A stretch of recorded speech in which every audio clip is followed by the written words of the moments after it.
Hadith number 7. Hadith number 7. Dua. Dua.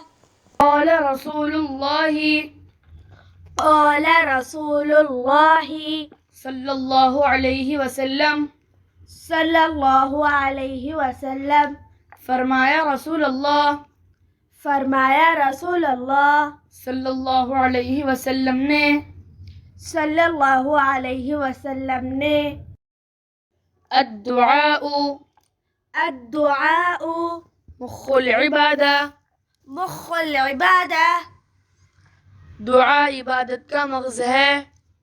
दुआ इबादत का मग़ज़ है।